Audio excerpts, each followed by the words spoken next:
Alright, welcome back. In this video, we will be going over exercises 9, 10, and 11 in your packet. And we will also be introducing the fundamental theorem of algebra, which sounds important and fancy, and it is important, but it's not as complicated as it sounds. Here we're going to start with a question that says find the zeros of the quadratics. These are two rules for quadratics.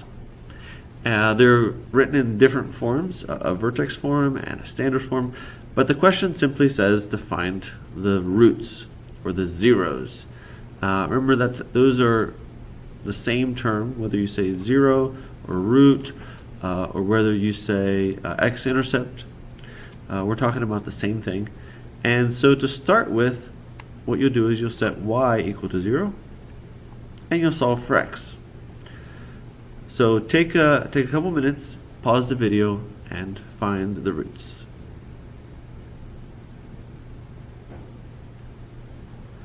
And we're back. So let's see what you did here. These two equations look a little different, and I would solve them in a little bit different way. The left one, because it's written in this graphing form, I would just work backwards. I would subtract 9 from both sides. So I get negative 9 equals x plus 5 squared. And then I would square root both sides.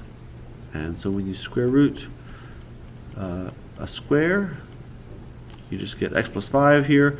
And on the other side, plus or minus, okay, that's how we get two answers, the square root of negative 9. Once again, we're seeing this square root of a negative number, and we know what to do. We've been talking about this. That becomes plus or minus 3i. Alright, so plus or minus 3i is equal to x plus 5, and therefore the roots are, so once we subtract 5 from the other side, we get negative 5 plus or minus 3i. Okay. So what that means then, based on our previous videos, that means that this parabola will not cross the x-axis anywhere. In fact, if we sketch it, you would picture a vertex at negative 5, positive 9, way up here, and the parabola opens up, and you see that it never crosses the x-axis. This other parabola on the right, because it's in a different form, I would solve it in a different way. I would use the quadratic formula. You could also use completing the square. You could try and factor it, but my hunch is that you won't be able to factor it. So let's use the quadratic formula. So x equals the opposite of b, plus or minus the square root of b squared. So I'm just writing 4 squared, since the negative will be squared, minus 4ac.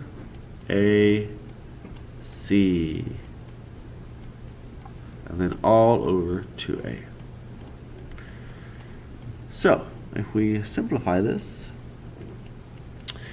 the square root part becomes, so 4 squared is 16, and 4 times 29, so we have 16 minus, and 4 times 29 is 116. So minus 116 over 2. And that equals 4 plus or minus the square root of negative 100 over 2. Equals, alright, so what is the square root of negative 100? So once again, we know that this is going to be imaginary, and because the square root of 100 is 10, the square root of negative 100 is 10i. All that is divided by 2, and so the solutions are 2 plus or minus 5i. So I do need to clarify one technical term, one vocabulary term. Up to this point, I've been referring to everything that has an I in it as an imaginary number. But technically, not all of these are imaginary numbers. In fact, in these problems, the only part that's imaginary would be the 3i or the 5i, whereas the negative 5 here and the positive 2 are not imaginary. They are real. So we have these numbers that are the sum of a real number and an imaginary number. So a real number plus or minus an imaginary number. And when that happens, when you put a real number and an imaginary number together, you get something called a complex number. Yay. So these are called complex numbers. So anytime that you have a real number plus or minus an imaginary number, we call it complex number. So complex does not mean it's complicated. It's just the technical term that refers to this particular sum. Also notice that in all of these problems, whenever we get complex zeros or complex roots, as we have been, we're really talking about two different answers that are very similar. Okay, so in the first example, the two zeros are negative 5 plus 3i and negative 5 minus 3i. Okay, that's what the plus and minus means. And over here, the solutions are 2 plus 5i and 2 minus 5i.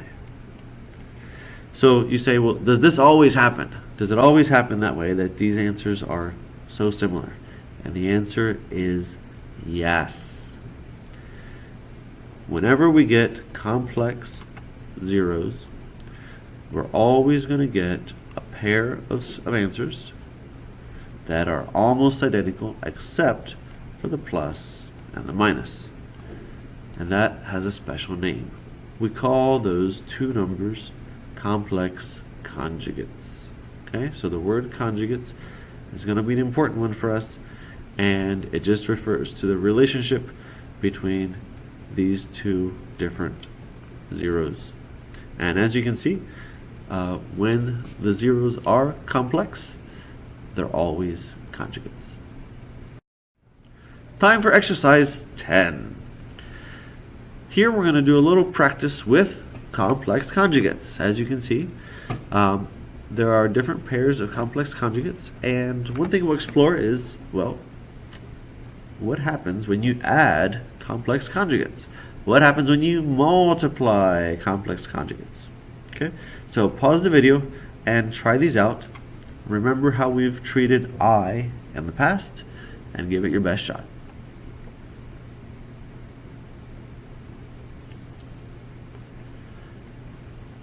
All right, welcome back. Well, oh boys, okay, I have that down there. So let's start with adding these conjugates.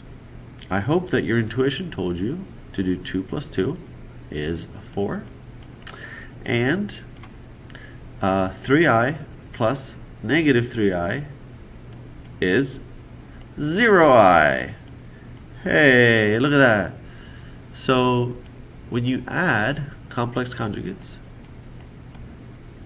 the i's will always disappear, and you will always get a number that's a real number. So the sum of two complex conjugates is always a real number, meaning a number that you can recognize, that you can measure things with. In the second problem, 5 plus 2i and 5 minus 2i, same thing happens. 5 plus 5 is 10, but the 2i and the negative 2i will add up to 0. And so that sum is also just 10. What about their product? So as you might suspect, we do need to distribute. So 2 times 2 is 4. 2 times negative 3i, that would be negative 6i. 3i times 2 is positive 6i. And 3i times negative 3i is negative 9i squared. So a couple of things happen here that are worth pointing out. The first is that the imaginary parts here cancel. They add up to 0. They're gone. So we're left with a 4. Well, what about this I squared? What do we know about I squared? So in a previous video, we explained how since I is the square root of negative 1, I squared is equal to negative 1. And therefore, 4 minus 9 times negative 1 is the same as 4 plus 9, which is 13. So the product of these two complex conjugates is, once again, a real number. It's just 13. These parts with the I canceled out, and the I squared turned into a negative 1. What about in the second problem? So 5 times 5, that's 25. And just to abbreviate, I won't write this down, but I'll show you, I'll highlight that 5 times negative 2i and that 2i times 5 make 10i, I guess I will write it down, and negative 10i. So again, they're going to cancel out. They will go away.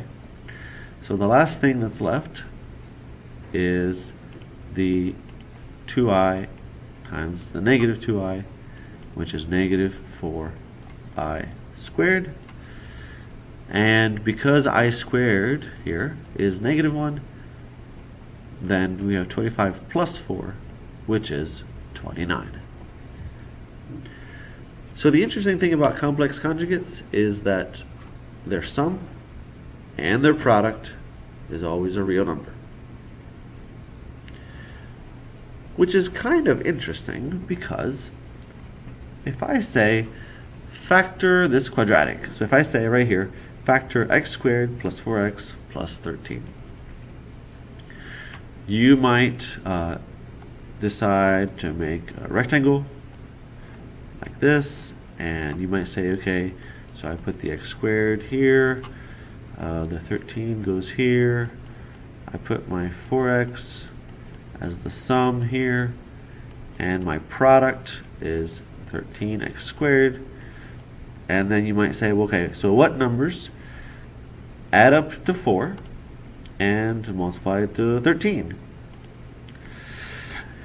And you might stew for a little bit, and you might say, well, I know that 13 is 1 times 13, but they don't add up to 4. And there's no other numbers that multiply to 13 that are nice numbers, right? Well, you would be correct. But notice that up here we had two numbers that add up to 4 and multiply to 13. And those numbers are 2 plus 3i and 2 minus 3i. Those are the numbers that add up to 4 and multiply to 13. What? All right. So, how do we get this in here? Well, so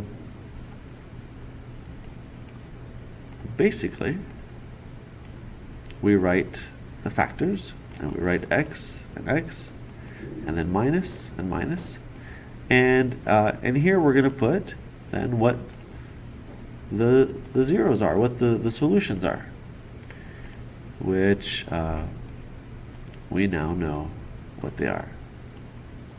Okay, so the solutions are 2 plus 3i and 2 minus 3i. So in a sense, we have factored this quadratic by using these complex numbers because of what we knew about their sum and their product.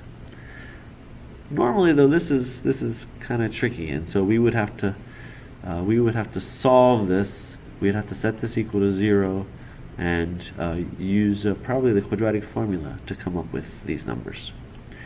But once you have them, it is possible to extend factoring to complex numbers. So let's do the reverse. Suppose that here we're saying write the equation of polynomials that have the following solutions.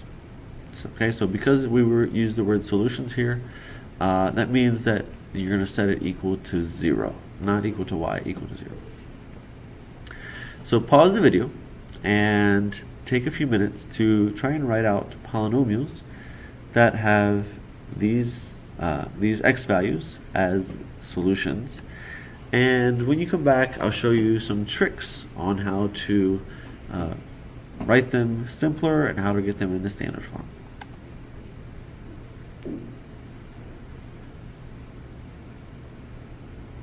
And we're back. All right, so let's take a look.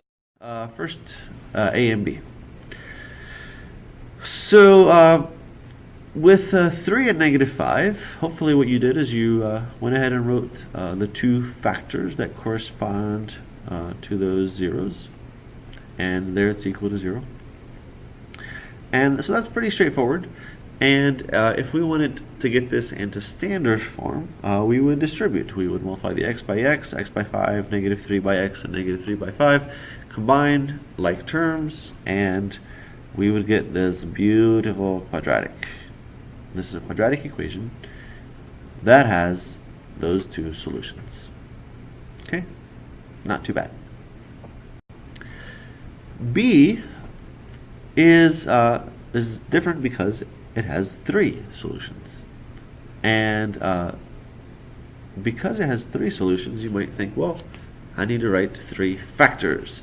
And you would be correct. In fact, this is not a quadratic, it's a cubic. So here's the factors that I would write. For the 1, I would write an x minus 1. For the 4, I would write an x minus 4. And for this -3/2, I would write 2x plus 3. Now, if that confuses you, you could also write a factor of x plus 3/2. And that would technically also be correct. Notice the difference between that factor and the one I wrote is that it's just doubled, which allows us to not use fractions and instead use just whole numbers. But both of them would be correct. Now, how do we get this into standard form? Well, the long answer is we would have to first multiply these two together and then go ahead and multiply the answer by the third one. So here's a little multiplication. X minus 1 times x minus 4 is x squared minus 4x minus x plus 4, and so that would equal x squared minus 5x plus 4. Okay, so that would be the result of this product right here. And now I still need to multiply that by the 2x plus 3. Okay, so I add the third part in there. And to multiply these, I will use a 2 by 3 box. Okay, so it looks kind of like this. Here's my x squared minus 5x plus 4. And here's my 2x plus 3. Let me change colors just to make it look fun. Alright, so 2x times x squared, 2x cubed, and that's where we get our cubic from. Just go down the line, so 2x times negative 5x is negative 10x squared. 2x times 4 is 8x. Then 3x squared, negative 15x, and 12. At this point, we're going to combine like terms, and notice that the like terms are diagonal each other. So the x squared's there, and then the x's are like terms, and by the time we write it all out, we should get 2x cubed right there, minus 7x squared, minus 7x, whoops, plus 12, haha, because those are positive. All right, on to the other two. Now we're starting to mess with complex numbers, and so the 3 plus I, 3 minus I, your first instinct might be to do what I showed you in the previous example, which is to write them out like this. The problem with that is that it starts to look really confuzzling and not the best. So there is an alternate approach that you might like better, and that would be just to write x. So if I combine these into one, write x is 3 plus or minus I, and then I'll just work this backwards to a quadratic. So what I'll do is I'll subtract 3 from both sides. Okay, so x minus 3 is plus or minus I. And then what I'm going to do is I'm going to square both sides. And squaring both sides accomplishes two purposes. The first is that we get a quadratic here on the right. So x minus 3 squared becomes x squared minus 6x plus 9. Okay, if you don't believe me, draw out the two factors and then draw the arrows and multiply it out. On the other side, we have I squared. Now, positive I squared or negative I squared, they will both result in the same thing, which is negative 1. And therefore, once I add 1 more to both sides, we have x squared minus 6x plus 10 equals 0. And that would be the standard form of the quadratic that has those two complex solutions. Part D. Once again, we have 3 different factors. And so once again, this is going to be a cubic. And so what I'm going to do is I'm going to once again take these two, which are conjugates. They're not complex conjugates, they are real conjugates. And I'm going to work the same trick. So I'm going to say that x is 2 plus or minus root 5. And I'll subtract 2 from both sides. Plus or minus root 5. And then I will square both sides. So square, and so if you square this, you'll get x squared minus 4x plus 4, and root 5 squared is 5. And once we subtract 5 from both sides, we get x squared minus 4x minus 1 equals 0. That's the quadratic that has these two zeros, these two solutions. So what about the negative 7? Well, you add one more factor to that, and now you have a cubic. And if you multiply this by this using the rectangle method, you will end up with this cubic. Well, thanks for watching. We didn't have time for the fundamental theorem, but we'll get to it in the next video, and come to class with questions. Bye.